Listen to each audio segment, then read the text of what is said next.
Scott, have you seen The Passion of Joan of Arc? The original 1928 silent version by Carl Dreyer. I have seen that. It's a Danish film, and it's a gorgeous looking movie. It almost, when I saw it years ago, I thought it looked contemporary. It was so artistically done. But I don't really remember anything about the actress who played Joan of Arc. The actress was named Maria Falconetti, and it was her only role in a feature film. And it is still regarded by some people as the greatest performance in the history of movies. It's just this incredible... greatest performance There's still people ever. Yes, it's been called that for decades, and there's still people that will argue for that. It's just an incredibly nuanced performance. They took it directly from the church recorded essentially the transcripts of the trial of Joan of Arc. They exist. And it's mostly in close-ups. This movie is almost all in close-ups. And it's just this incredibly beautiful example of performance. And being a silent film, it's all expressed in her face, you know. So I like to start with that because we're going to kind of go chronologically. That's our silent pick. And we're going to talk about great movie performances that have either been overlooked or, even though they may be great, maybe even Academy Award-winning ones, they've sort of been forgotten now. So in the 1930s, you have James Stewart and Margaret Sullivan in 4 movies from 1936 to 1940. What's the one that you think of in terms of James Stewart? We think of, you know, It's a Wonderful Life and many other great films. But what's the forgotten one? Mr. Smith Goes to Washington, The Philadelphia Story. Of course, James Stewart's one of the great Hollywood actors. But when he was just getting started in his career, he did 4 movies with Margaret Sullivan, an actress who a lot of people don't remember today, but was a huge actress briefly in the late 30s and early 40s. And she really got him the parts. And he did 4 movies that, if you want to see romance, like James Stewart at his most romantic, these 4 pictures, in fact, Stewart was actually in love with Margaret Sullivan, who was married 3 times in her life, but James Stewart was always never made it because she regarded him as like an older brother or like a younger brother or a friend. But you can see it in the movies. There are 4 of them. Next Time We Love, 1936. The Shop-Worn Angel, 1938. The Mortal Storm, which was a very frank movie about Nazism and the rise of Nazism, made in 1940. And the most famous is Ernst Lubitsch's The Shop Around the Corner. Just look up James Stewart and Margaret Sullivan, and they're all good. The Shop Around the Corner is a masterpiece. Travis. Want to hear something nice? Yes, what is it? A letter from a girl. Oh. My heart was trembling as I walked into the post office, and there you were lying in box 237. I took you out of your envelope and read you. Read you right there. Oh, my dear friend. In the 1940s, you list Anton Walbrook for Gaslight and the Red Shoes. Yes, this is going to be our most obscure pick today. Anton Walbrook was a wonderful Austrian emigre. Again, like many Hollywood personalities, he escaped from Austria, escaped the Nazis in the 30s, and became a performer in British films. And he was in the Gaslight, the original Gaslight. That term is around a lot, right? Gaslighting. People use that all the time now. Where'd it come from? It came from a British stage play in the late 30s about a man trying to drive his wife crazy or make her think she's crazy. And it was then made as a movie in 1940. The more famous version is the American MGM version made in 1944 with Ingrid Bergman and Charles Boyer. But famously, when Louis B. Mayer decided that MGM was going to make this film, he attempted to have every print of the 1940 Anton Walbrook Gaslight destroyed and almost succeeded. That movie was barely seen for years. And I imagine that a lot of our viewers out there who've seen Gaslight with Ingrid Bergman didn't know there was an earlier version. But let me tell you, Anton Walbrook and Diana Wynyard are better, and the movie is scarier. It's a better version of Gaslight. Why should that have changed our lives? Just a name on an old envelope. It was never even an envelope! That was the beginning of your madness. Then I realized you were a half-witted creature who pried through my desk and my papers. But this is the end. You're not only mad, you are dangerous.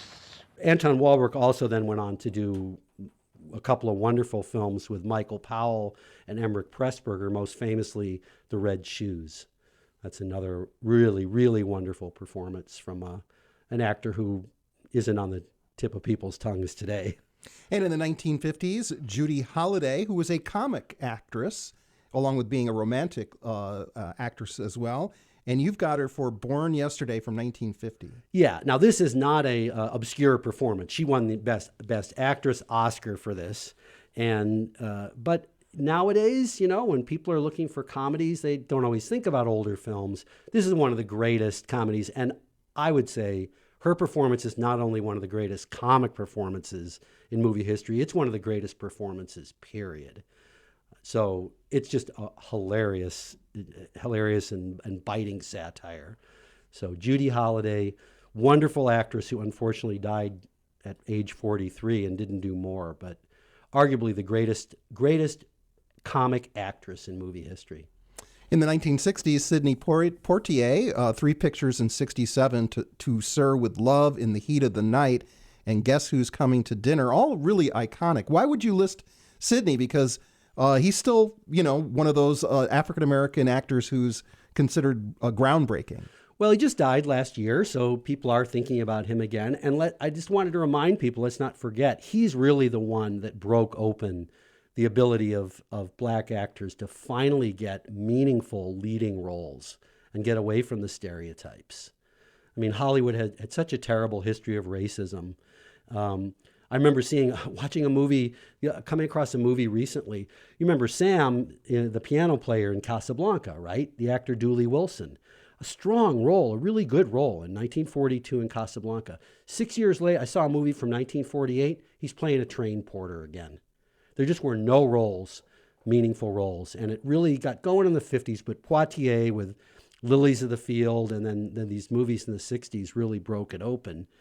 And I just wanted to sort of remind people of the importance of those roles. I was visiting my mother. I came in on the 12:35 from Brownsville. I was waiting to go out on the 405. And in the 1970s, Cloris Leachman and Ben Johnson and the entire cast of The Last Picture Show, which was a very significant movie.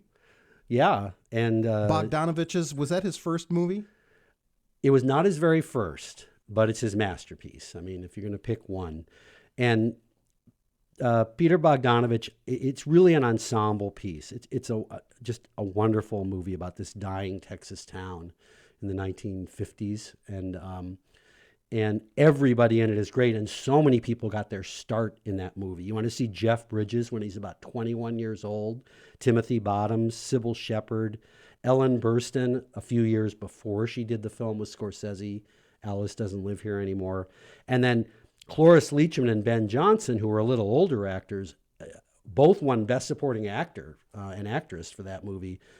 It's just an incredible tour de force of filmmaking in every way, but acting in particular.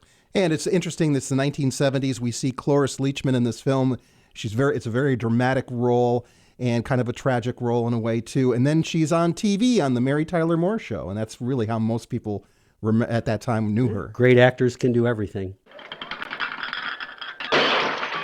What am I doing apologizing to you?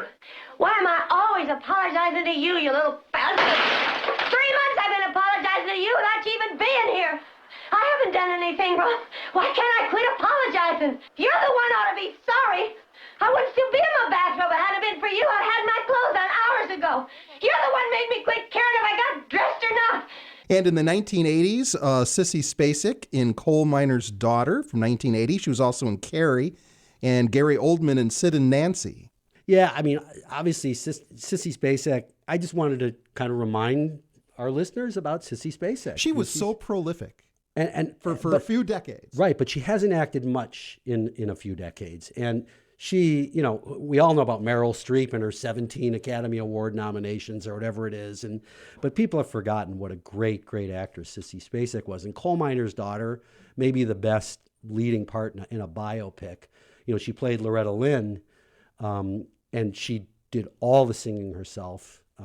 Just an amazing, it's an Oscar-winning performance, so it's not like forgotten, but Sissy Spacek may not be on people remembering her as much these days. I'm going out west of Washington. Give me a job on a ranch or something. That damned old coal mine has got me buried alive. Was you just gonna leave me? Just long enough to get the money to send for you. What makes you think I'd come? Because you're my wife, darling. I'm your wife?